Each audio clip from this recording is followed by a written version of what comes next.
Hi hello नमस्कार, कसे आहात? तर मैत्रिणींनो, वाढत्या वयानुसार आपल्यामधलं जे कॅल्शियम असतं त्याची मात्रा ही कमी होत असते. तर आपल्याला कॅल्शियमची खूप गरज असते. 30 नंतर किंवा 35 नंतर तर कॅल्शियमची लेवल एकदम कमी होऊन जाते. त्यात आपलं बाळंतपण येतं, डिलिव्हरी येतं, आपलं ऑपरेशन वगैरे होत असतात, त्यामध्ये अजून ते कमी होतं. मग त्यासाठी आपण काय करायचं? डॉक्टर म्हणतात की जे पांढरे पदार्थ आहेत ते खा, जसं की दूध, दही, ताक, पनीर वगैरे. पण त्याने काही होत नाही, कारण की दूधच हे पौष्टिक असं ओरिजिनल येत नाहीये.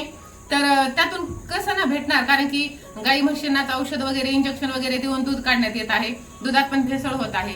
तर मग ते आपल्याला त्यातून कसं काय भेटणार? आणि जे सकाळचं जे कोवळं ऊन असतं, गृहिणी असतील तर घरातल्या कामामुळे, आणि जे ऑफिसला जाणारे लेडीज असतील त्या ऑफिसमुळे त्यांना ते पण शक्य होत नाही सकाळचं कोवळं ऊन घेण्यासाठी.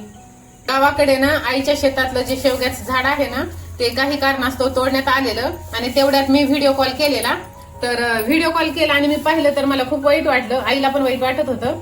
पण मग तेवढ्यात मी आईला सांगितलं की आई, तू हे जे पाला आहे ना ते तोडून घे आणि वाळवून घे. मग आईने काय केलेलं, तो सगळा पाला तोडून वाळवून घेतलेला. आणि मग मी जेव्हा गावाकडे गेले ना दिवाळीला, तेव्हा हे पाला मी घेऊन आलेली. तर ह्याचं बनवणार आहे मी मोरिंगा पावडर. मोरिंगा म्हणजे शेवगा, हे आहे शेवग्याचा पाला आहे हा. तर आता आपण ह्याला मिक्सर मधून काढून घेणार आहोत. हे पहा, मिक्सर मध्ये आता काढून हे चाळणीमध्ये चाळून पण घ्यायचं आहे. आणि मग चाळून घेऊन हे आपण सकाळ संध्याकाळ किंवा एक टाइम आपण कोमट पाण्यात हे घेऊ शकतो. तर असं तर आपल्या शरीरामध्ये कॅल्शियम होत नाही, तर मग हे आपण ह्या पद्धतीने आपण घेऊ शकतो. ऑनलाईन जर तुम्ही फ्लिपकार्ट किंवा अमेझॉन वरती जर पाहिलं तर ही खूप महाग आहे ही पावडर. आणि मग आपल्या घरच्या घरीच आपण हे बनवू शकतो ना, काय गरज आहे. शेवटी ती पॅकिंग आली तर ते काहीतरी प्रोसिजर केलेलीच असते ती टिकावी म्हणून. आणि ही नॅचरल पद्धतीची आहे, घरची आहे आणि एकदम अशी चांगली आहे. तर मग आपण ह्यापासून पावडर बनवूया. तर ह्यात पण मी थोडंसं घेतलेलं आहे. तर आपण हे मिक्सर मध्ये फिरवून घेऊ.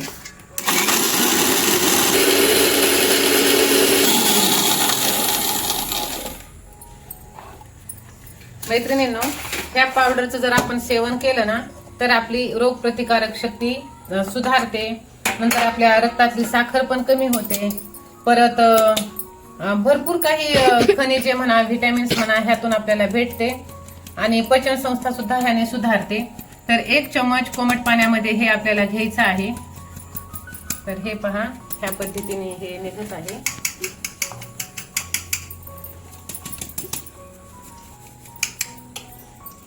थोडं थोडं करून आपल्याला हे काढून घ्यायचं आहे मिक्सर मधून.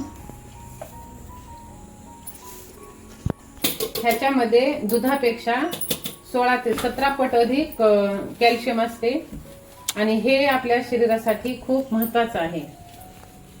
ह्याची आपण भाजी पण करू शकतो. हे जे हिरवी पाने असतात ना, कोवळी ताजी पाने, त्याची आपण भाजी पण करू शकतो. तेही खूप पौष्टिक असते. ह्याला तुम्ही दुधातून किंवा पाण्यातूनही घेऊ शकता. जर दूध आवडत नसेल तर पाण्यातूनही घेऊ शकता. ह्याने काहीही साईड इफेक्ट होत नाही. हे कडवट लागतं, पण जर आपण रोज कंटिन्यू घेत राहिलो ना सवय पडून जाते. तर सवय होऊन जाते. आणि आपल्या शरीरातही आपल्याला ह्याचे बरेच फायदे दिसून येतात. नको बेटा, हे निघत नाहीये. छोटं जे रेग्युलरचं भांड होतं ना ते घ्यायला हवं होतं, पण ते ओलं असल्यामुळे मी हे घेतलेलं आहे. तर आता आपण एक आयडिया करूया. हे जे आहे ना ह्याला असं करून घेऊ. बोलू नको, तू सांडशील. आणि हे जे ह्याच्या काड्या आहेत ना बाजूला काढून हे बाजूला काढून घेऊ. हा, आता एवढ्या दुरून आणलेला आहे, मग हे काडी कशाला ना फेकून द्यायची, तिचाही वापर झाला पाहिजे. पण आता ते निघत नाहीये. हळूहळू काढूया ना. हा, नाही काढून घ्यायचंच आहे.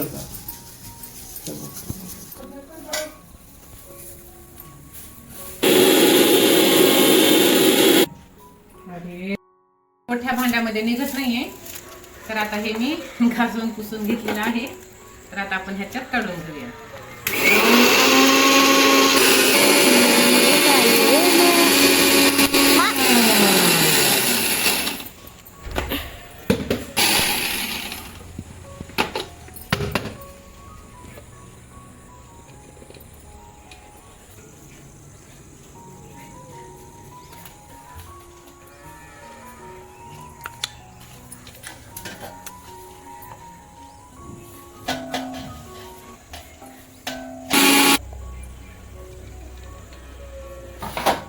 मैत्रिणींनो, तर चला ह्या काड्या आपण काढून घेतलेल्या होत्या, तर पण हे मला काही फेकून द्यावंसं वाटत नाहीये.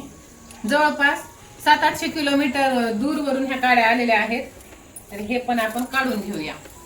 जेवढं निघेल तेवढं काढून आपण चाळून घेऊया. ह्यात एका वेळेच तरी होऊन जातं. आपण हे सगळ्या शेवटी चाळून घेऊया.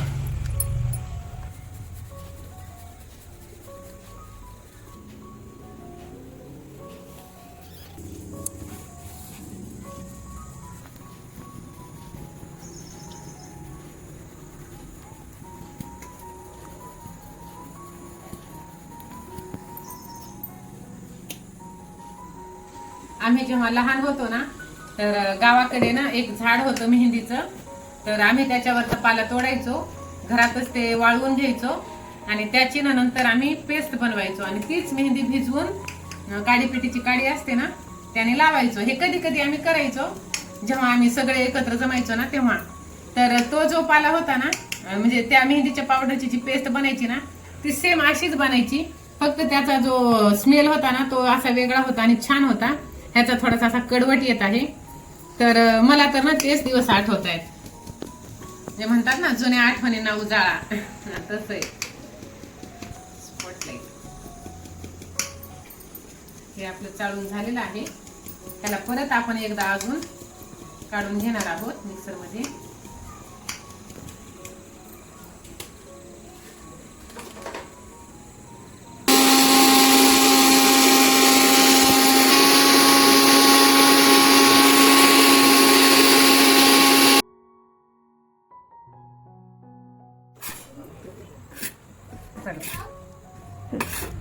बोलू.